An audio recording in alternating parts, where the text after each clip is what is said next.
بسم اللہ الرحمن الرحیم۔ السلام علیکم ورحمۃ اللہ وبرکاتہ۔ قابل عزت قابل احترام میرے بھائیوں اور اسلامی مائیں اور بہنیں، چونکہ ایک دن رہ گیا ہے، آخری اشرا سٹارٹ ہونے والا ہے، ایک دفعہ پھر لوگوں نے یہ سوالات پوچھنے شروع کیے ہیں، کالیں کرنی شروع کی ہوئی ہیں، میسج بھیج رہے ہیں کہ گھروں کے اندر اعتکاف کا کیا مسئلہ ہے اور اس کی کس حد تک اجازت ہے۔ اگرچہ اس پہ پہلے بات ہو چکی ہے، لیکن اس پہ مختصر میں دوبارہ عرض کروں گا، اور اس کے ساتھ ساتھ لوگوں نے ابھی سے عید کے حوالے سے جو ہے نا وہ کافی سوالات پوچھنے شروع کیے ہیں کہ عید کا کیا ہوگا، تو گھروں میں ادا کر سکتے ہیں، مساجد میں اجازت ہوگی نہیں ہوگی۔ تو گزارش یہ ہے کہ پہلی بات تو اعتکاف کی گھروں کے اندر، تو جو سنت طریقہ ہے نا اعتکاف بیٹھنے کا، مردوں کے لیے تو یہی ہے کہ وہ مسجد میں ہوتا ہے اعتکاف۔ تو اعتکاف جو ہے وہ مسجد میں ہی ہوتا ہے اور مرد مسجد میں ہی اعتکاف بیٹھ سکتے ہیں، یہی سنت طریقہ ہے۔ البتہ خواتین کے حوالے سے چونکہ اس میں اختلاف ہے، احناف کے نزدیک عورتیں گھروں میں اعتکاف کر سکتی ہیں، لہٰذا عورتوں کے لیے اجازت ہوگی حنفی اسکول آف تھاٹ کے مطابق کہ وہ گھروں میں اعتکاف کر لے۔ مردوں کا اعتکاف گھروں میں نہیں ہوتا، لیکن چونکہ اعتکاف کا ایک مقصد جو ہے وہ لیلۃ القدر کی تلاش بھی ہوتی ہے۔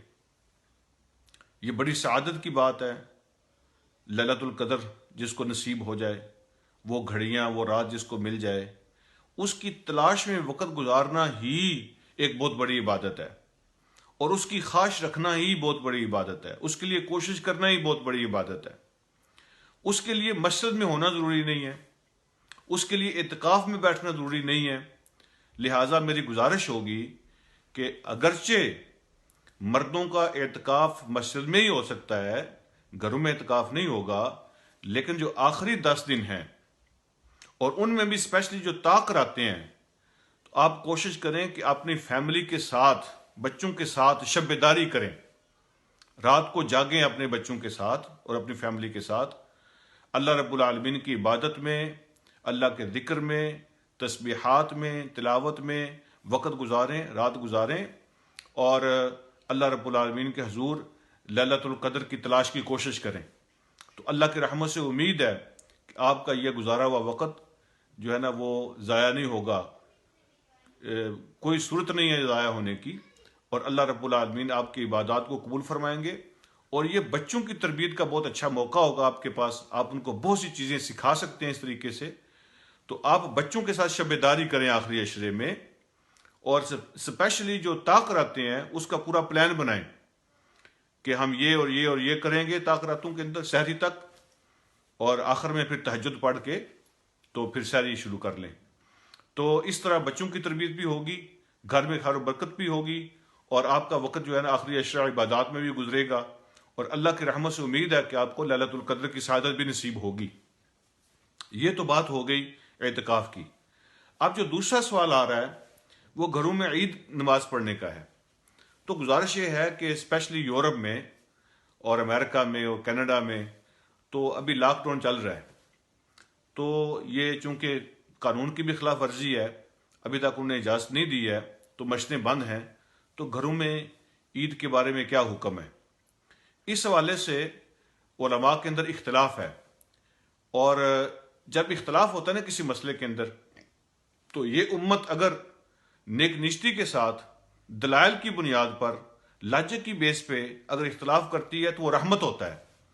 تو میں آپ سے گزارش کروں گا کہ آئیں اس اختلاف کو رحمت کے طور پہ استعمال کرتے ہیں، چونکہ جو عام آدمی ہے تو ہر آدمی کی اہلیت اور صلاحیت مختلف ہوتی ہے۔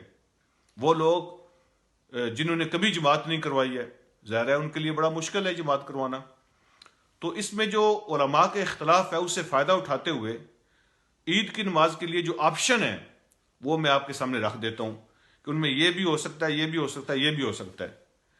یہ بات ذہن میں رکھیں کہ عید کا دن جو ہوتا ہے نا، یہ اللہ کی خاص مہمان نوازی کا دن ہوتا ہے مومنوں کے لیے.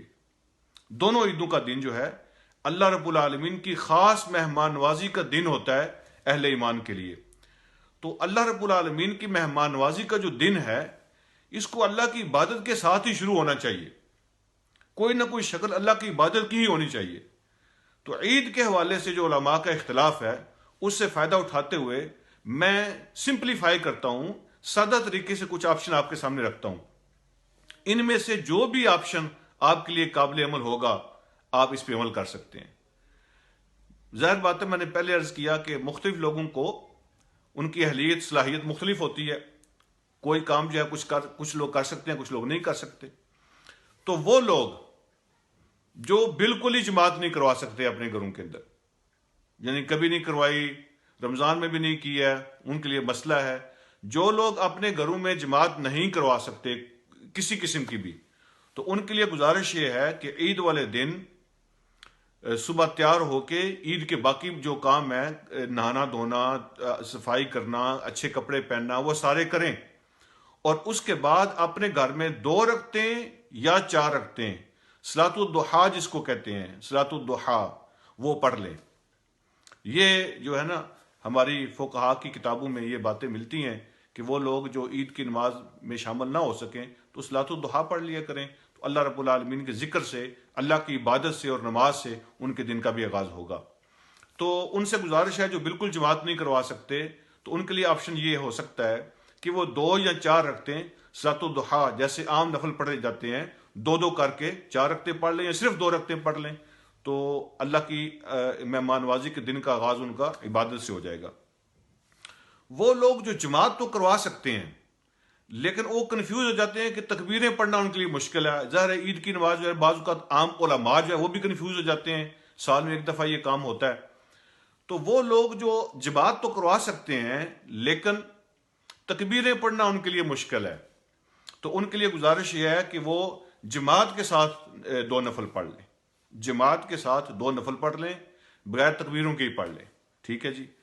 اچھا، وہ لوگ، تیسرا آپشن، وہ لوگ جو تکبیریں بھی پڑھ سکتے ہیں، ان کو پتہ ہے کہ کیسے پڑھنا ہے، عید کی نماز کیسے پڑھنی ہے. ٹرائی کر لیں، ابھی آپ کے پاس 10 دن ہے، آپ سیکھ بھی لیں.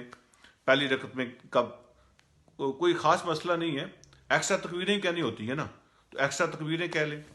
تو پہلی رکعت میں کب کہنی ہے، دوسری رکعت میں کب کہنی ہے، سیکھ لیں. تو وہ لوگ جو تکبیریں کہہ سکتے ہیں، تو ان کے لیے گزارش یہ ہے کہ وہ تکبیریں پڑھ کے 2 رکعت جماعت کروائیں اپنے گھر کے اندر اپنی فیملی کو. ٹھیک ہے جی. خطبہ نہیں پڑھ سکتے تو خطبے کو چھوڑ دیں، بغیر خطبے کے بھی عید کی نماز ہو جاتی ہے. وہ لوگ خطبے کے بغیر 2 رکعتیں عید کی نماز پڑھ کے تکبیروں کے ساتھ اس کو فالو کر لیں. اور لاسٹ آپشن جو ہے ان لوگوں کے لیے ہے جو سارا کچھ کر سکتے ہیں، جو تکبیریں بھی پڑھ سکتے ہیں، جو چھوٹا موٹا خطبہ بھی پڑھ سکتے ہیں. ٹھیک ہے، جو خطبہ بھی دے سکتے ہیں، تکبیریں بھی پڑھ سکتے ہیں. تو ان کے لیے گزارش یہ ہے کہ مس نہ کریں، تو اپنے گھر کے اندر ہی وہ جماعت بھی کروائیں اور پھر مختصر سے خطبے بھی دے لیں. ٹھیک ہے، عید کا خطبہ بھی ہو جائے گا اور جماعت بھی ہو جائے گی. انس رضی اللہ تعالیٰ عنہ، ان کے بارے میں احادیث کی کتابوں میں موجود ہے کہ ایک مرتبہ ان کی عید کی نماز مس ہو گئی تھی، تو انہوں نے اپنے گھر والوں کو جمع کیا اور ان کے آزاد کردہ غلام جو تھے نا، عبداللہ بن ابو عتبہ، تو ان سے کہا کہ آپ جماعت کرواؤ. تو انہوں نے گھر کے اندر جماعت کروائی. تو انس رضی اللہ تعالیٰ عنہ کی سنت پر اس مجبوری کے حالات میں عمل کیا جا سکتا ہے. تو وہ لوگ جو ہے نا، وہ پورے طریقے سے تکبیروں کے ساتھ جماعت کروا کے خطبہ پڑھ لیں. تو اس کے بعد دعا مانگے، اللہ رب العالمین سب کو برکات عطا فرمائے عید کے دن کی. تو پھر میں ایک دفعہ دوہرا دیتا ہوں کہ جو بالکل جماعت نہیں کروا سکتے، وہ جماعت کے بغیر 2 نفل پڑھ لیں یا 4 نفل پڑھ لیں. وہ لوگ جو جماعت کروا سکتے ہیں، تکبیروں میں کنفیوز ہو جاتے ہیں، وہ جماعت کروا لیں، بغیر تکبیروں کے کر لیں. وہ لوگ جو تکبیریں پڑھ سکتے ہیں، خطبہ نہیں پڑھ سکتے، تو وہ خطبے کو رہنے دیں، تکبیروں کے ساتھ عید کی نماز پڑھا دیں. اور وہ لوگ جو تکبیریں بھی پڑھ سکتے ہیں، خطبہ بھی پڑھ سکتے ہیں، چاہے دیکھ کے پڑھ لیں، تو وہ لوگ اپنے گھروں کے اندر عید کی نماز بھی پڑھیں، تکبیروں کے ساتھ اور خطبہ بھی پڑھیں. ٹھیک ہے جی. تو گھر کے اندر عید کی نماز ہو سکتی ہے، پڑھنی چاہیے. یہ اللہ رب العالمین کی خاص مہمان نوازی کا دن ہے، اس کو مس نہیں کرنا چاہیے. اللہ پاک مجھے اور آپ کو سمجھنے کے عمل کی توفیق عطا فرمائے. السلام علیکم ورحمۃ اللہ وبرکاتہ.